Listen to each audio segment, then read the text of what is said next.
فرمایا ہاں. تو چونکہ حضرت خدیجۃ الکبریٰ ایک پڑھے لکھے گھرانے کی خاتون تھی، آپ کے چچا کا بیٹا حضرت ورقہ بن نوفل یہ بہت بڑے عالم تھے، تو آپ کو بہت سا علم تھا فرشتوں کے متعلق، انبیاء کے متعلق آپ جانتی تھی.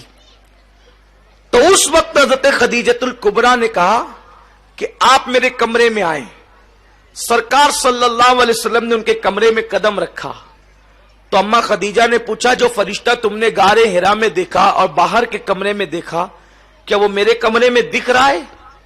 آقا نے فرمایا ہاں وہ مجھے اب بھی نظر آ رہا ہے. حضرت خدیجۃ الکبریٰ نے اپنے سر سے دوپٹہ ہٹا دیا، اپنے بالوں کو کھلا کر دیا. بہت توجہ سے سننے کی بات ہے میری بہنوں، جب سر سے آپ نے دوپٹہ ہٹایا اور دوپٹہ آپ نے اپنے کندھے پہ رکھا، جب آپ کا سر کھل گیا، کس کا؟ خدیجۃ الکبریٰ کا. کس کا؟ سیدہ فاطمہ کی امی کا. کس کا؟ آخری نبی کی پہلی بیوی کا. کس کا؟ جس کو عرش سے خدا سلام کرتا ہے اس خدیجہ کا. دوپٹہ سر سے کاندھے پر آیا تو اماں خدیجہ نے پوچھا میرے سرتاج، کیا جو فرشتہ تمہیں تھوڑی دیر پہلے تک دکھ رہا تھا وہ اب بھی دکھ رہا ہے؟ سرکار نے فرمایا خدیجہ نہیں، اب وہ فرشتہ مجھے نظر نہیں آ رہا ہے، اب وہ فرشتے کو میں نہیں دیکھ رہا ہوں. جناب خدیجہ نے کہا مبارک ہو، جو فرشتہ جناب موسیٰ کے پاس آتا تھا، جو فرشتہ جناب ابراہیم کے پاس آتا تھا، وہی فرشتہ آپ کے پاس بھی آیا. آپ کے پاس کوئی شیطان نہیں آیا. سرکار صلی اللہ علیہ وسلم سے انہوں نے یہ کیوں عرض کیا؟ کیونکہ خدیجہ کا یہ ماننا تھا کہ عورت کے سر پہ جب تک دوپٹہ رہتا ہے وہیں تک رحمت کا فرشتہ موجود رہتا ہے. جب عورت اپنے سر سے دوپٹہ ہٹا لے تو رحمت کا فرشتہ وہاں سے چلا جاتا ہے. اب آپ مجھے بتائیں، جب نبی کے گھر میں، سید الانبیاء کے گھر میں عورت کے سر سے دوپٹہ ہٹ جائے تو وہاں سے رحمت کے فرشتے چلے جاتے ہیں، تو ہمارے گھر میں عورتیں جو کھلے سر پھرتی ہے، کھلے سر کھانا پکاتی ہے، کھلے سر اللہ اکبر سارے کام انجام دیتی ہے، پھر رحمت کے فرشتے ہمارے گھر میں کیسے آئیں گے؟ جب نبی کے گھر سے سر سے دوپٹہ ہٹنے پر فرشتے چلے جاتے ہیں تو ہمارے گھر میں فرشتے کیسے آئیں گے؟ اور جب رحمت کے فرشتے آئیں گے نہیں تو اللہ کی رحمت کیسے آئے گی؟ پھر آپ رو رہی ہیں میرا شوہر اتنی محنت کرتا ہے کماتا ہے برکت نہیں ہوتی. برکت کیوں ہوگی؟ بے برکتی تو تیری وجہ سے ہے.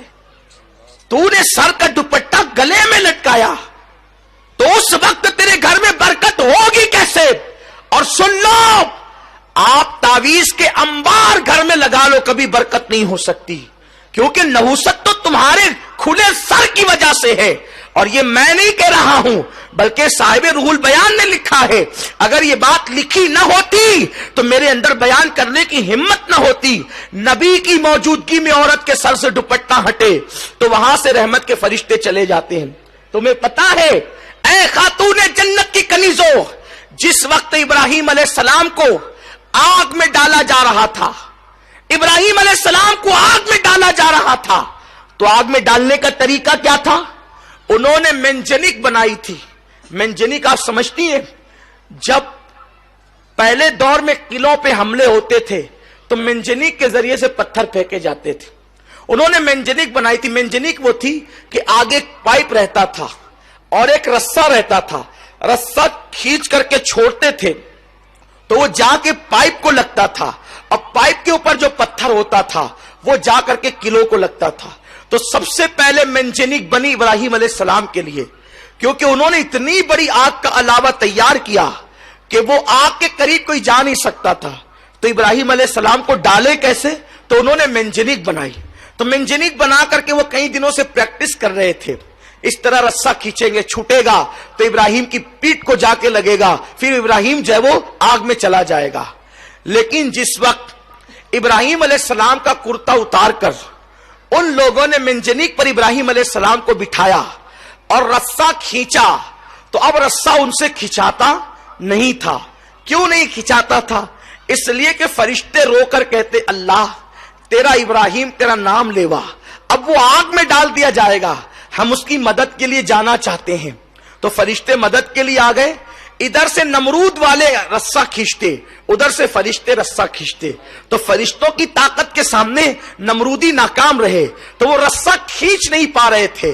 اب وہ حیران ہو گئے، کئی دنوں سے ہم پریکٹس کر رہے ہیں، کئی دنوں سے مشق کر رہے ہیں رسہ کھینچنے کی، ابھی تھوڑی دیر پہلے تک کہ رسہ کھینچ رہا تھا آسانی سے، اب نہیں کھینچتا۔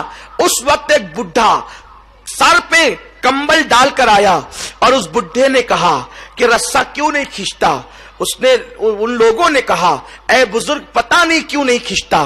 تو اس وقت اس بڈھے نے کہا ایک کام کرو، 10-12 عورتوں کو بلا کر کے لاؤ۔ 10-12 عورتیں بلا کر لائی گئی۔ اس وقت اس نے کہا، نمرودی اس عورتوں سے اس بڈھے نے کہا اپنے سر سے دوپٹہ ہٹا لو اور اپنے گلے میں لٹکا لو۔ تو ان لوگوں نے دوپٹہ جیسے ہی ہٹایا وہ رسہ کھینچ گیا۔ وہ رسہ کیوں کھینچا؟ اس لیے کہ جب عورت سر سے دوپٹہ ہٹا دیتی ہے تو رحمت کے فرشتے وہاں سے چلے جاتے ہیں۔ تو اب ابراہیم علیہ السلام کی مدد کے جو رحمت کے فرشتے آئے تھے وہ دوپٹہ سر سے ہٹنے کی وجہ سے چلے گئے، حالانکہ وہاں اللہ کا پیغمبر موجود ہے۔ پیغمبر کی موجودگی کے باوجود اگر عورتیں سر سے دوپٹہ ہٹا دیں تو رحمت کے فرشتے وہاں سے چلے جاتے ہیں۔ تو کیا تمہارے گھر میں کوئی پیغمبر ہے؟ کوئی تمہارے گھر میں کوئی صحابی ہے؟ تمہارے گھر میں کوئی ولی ہے؟ نادانو تمہاری تکلیفوں کا علاج صرف تمہارے پردے میں ہے۔ پردے میں رہ کر دیکھو، پھر میرے اللہ کی قدرت دیکھنا، اس کے کرم کی بارشیں دیکھنا۔ سنو اللہ اکبر، جن کے گھروں میں برکتوں کا نزول ہوا، جن کے گھر سے کائنات کو خیرات ملی، جن کے گھر سے ولایت تقسیم ہوئی، جن کے گھر سے امامت تقسیم ہوئی، جن کے گھر سے نعمتیں تقسیم ہوئی، وہ گھر سیدہ فاطمہ الزہرا کا گھر ہے۔ سیدہ فاطمہ کی زندگی دیکھ لو۔